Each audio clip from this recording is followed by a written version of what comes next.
To obey is better. Hi, it's philipfiles still. Thank you for joining us with the philipfiles. Today's video is on the Chutzpah of David. Especially the question is, who told David to kill Goliath? And that sounds like a silly question, but there's interesting. This song I was just singing by Keith Green is actually from the Bible. I think in 1 Samuel 15. Samuel comes to Saul, and Saul has disobeyed God. And Samuel says, dude, you're done. God has rejected you as king. He's going to replace you with the court. David. He doesn't tell him it's David. But he's going to replace you. You're not going to be king anymore, because to obey is better than sacrifice, and to hearken than the fat of rams. He goes on to say, rebellion is a sin of witchcraft. Yeah, it's kind of harsh. Yeah. Samuel was kind of giving Saul the beat down. And so obedience. I'll have to tell you, I'm pretty good at obedience. I've always been the good kid. If you were to ask me what character in the Bible, I'd probably be the prodigal son's older brother. I mean, I've always been the dutiful whatever. And so obeying hasn't been my problem. But I do have a problem. Well, I have a few. But it's the other thing, the chutzpah, the taking initiative. Obedience I've done pretty well in, but the chutzpah, the taking initiative, the going for it. Because you're not always going to be told what to do. Obedience is the first step, but it's not the whole journey. Or is it? Maybe it is. But I was telling my kids the story of David one night as I was putting them to bed, and I was thinking about David, and I was thinking about this question of who told David to kill Goliath. Well, quick backup, and you can read more of the story in the book of 1 Samuel. But David was chosen by God to replace Saul. And actually, it's an interesting story. Kind of reveals a little bit about where David came from in his life, his early life. Samuel is told by God, okay, Saul's no longer going to be king. I've taken away from him. I want you to go to Jesse, to the town of Bethlehem, and go to this guy's Jesse house, and I'm going to have you anoint one of his sons as the next king of Israel. So Samuel sends ahead, maybe an email, telegraph, Morse code, I don't know, a passenger pigeon, a big rock, just I don't know. But he communicates and tells him, I'm going to come to you, Jesse, I'm going to anoint one of your sons. So Jesse brings his 7 oldest sons and has them standing there, and Samuel comes and he goes one by one through the 7. And none of them are the ones to be anointed. And I imagine when he got to about the 6th one, he's like, okay, because God, each time he'd get to a son of Jesse, God would say, no, not this one. Man looks on the outside, but I look on the heart, and not this one. And then by the time he gets to the 7th one, I'm thinking Samuel's like, okay, this has to be it. This is the 7th son. I've told Jesse to bring all his sons here, so this has got to be the son. And then he's told again, no. And so Samuel's kind of a little, he's not used to missing the Lord. He's like, dude, Jesse, do you have any other sons? And Jesse's like, well, yes, there's one more. And the Hebrew that he uses here means there's one, the little one, or the runt. He has his youngest son, David, the runt, out in the field, because he didn't even bother to include him. It's gotta hurt a little bit if you're David. It would hurt. Yeah, it would hurt a lot of it. And so Samuel's kind of ticked off. I can imagine Samuel getting, thinking Elijah, calm down fire. Of course, Elijah came after this, but anyway. And so Samuel says, well, you get him. We're not sitting down. We're not eating. We're not doing anything till that boy's here. They go get David, bring him in. And sure enough, when Samuel sees David, God says, this is the one. Samuel anoints David. And of course, everything changes for David, right? Everything changes. He's anointed to be the next king of Israel. Yet nothing changed. Nothing changed. Well, maybe a little bit. I think something changed in David. He was like, wow, God, he's been communicating with God out in the fields there near Bethlehem. Actually, when I was in Israel this summer, I was Herodian, looking down at Bethlehem in the distance. You can see Jerusalem to the right, or the distant outskirts of Jerusalem. But I was looking down, the scene that really captured, there's this little area, just kind of untouched desert. And I was like, David could have been there, you know. And when you hear about the angels when Jesus was born, the angels telling the shepherds in the field, I kind of think they probably went to the same field where David was a shepherd.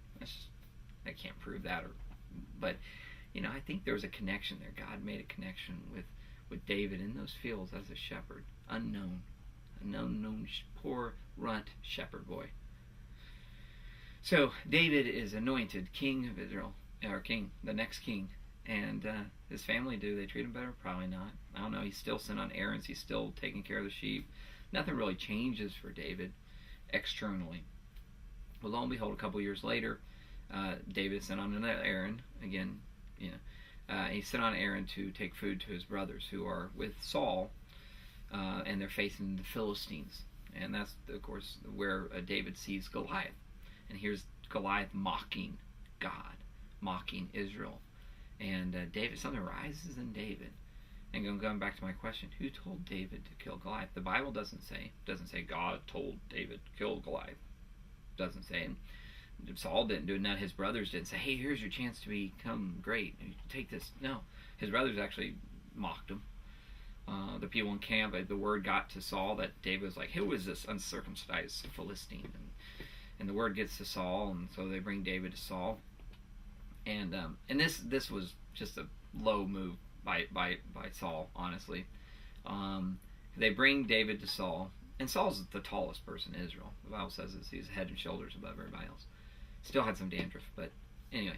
But he's head and shoulders above everybody else, and he's a warrior. He should be the one taking on Goliath. No, he's not. He's a coward. But then he's going to send David. Of course, he knows David's going to get killed, you know. Get rid of this old run. Maybe he sensed something in David that was like, hey, this kid's got something. I'll let him get killed.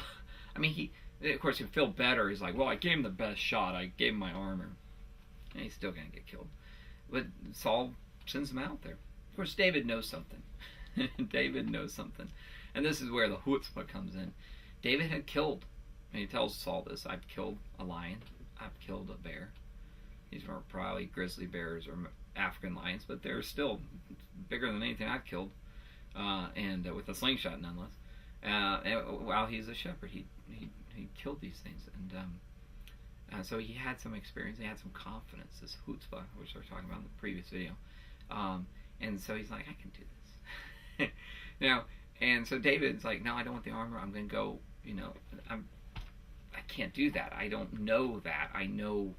I'm confident in what I have, my sling, my ability, speed plays in here, and being underestimated, because everybody, even his own father, had underestimated David, left him out in the field when the other 7 sons were there.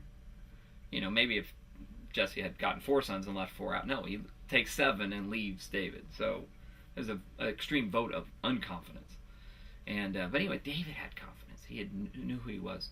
So he's like, I'm going to get this. And then he goes out there and kills Goliath. Now, there's more to that story. You know it. But the question I want to leave on this part, and then I'll come back in the next part and kind of tackle how David killed Goliath, because that's a very interesting story. The question is, who told David to kill Goliath?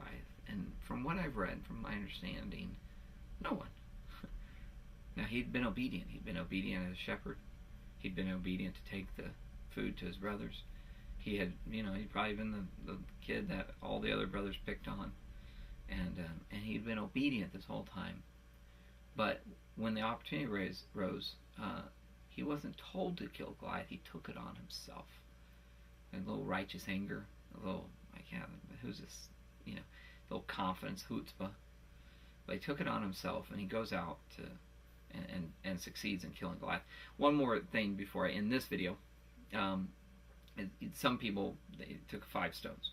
David took 5 stones from a little brook there in the valley of Lot. And he takes 5 stones. And some people say, well, he took it, one for each of Goliath's brothers, which could be. But I just think David was a little smarter. He's like, dude, I'm pretty confident, but I'm not going to be stupid. You know, I'm going to go out there with a sling. I'm going to get me at least 5. Maybe he's thinking I can reload and get a couple going. If I need to, I'm sure he had some experience with the lion and the bear. Maybe the first shot didn't kill him. We always say, well, the first shot, No, I think David was wise enough to say, I'm going to need at least 5. Now, he doesn't want a whole bag full of rocks because it's going to weigh him down. But I think he was planning ahead. He had a contingency. I don't think he was overconfident to the point of, well, I just need 1, and I'm going to take 1 for each of his brothers. Could have been, but I think he was just being wise and prudent while he took on the giant. So in the next video, we're going to tackle the killing of Goliath. Exactly, there's some very interesting things. I didn't discover this stuff, but I like to tell this story. So I'll tell that in the next one. But the question I leave you with today is, who told David to kill Goliath, and who is telling you to kill and take on the Goliaths in your life?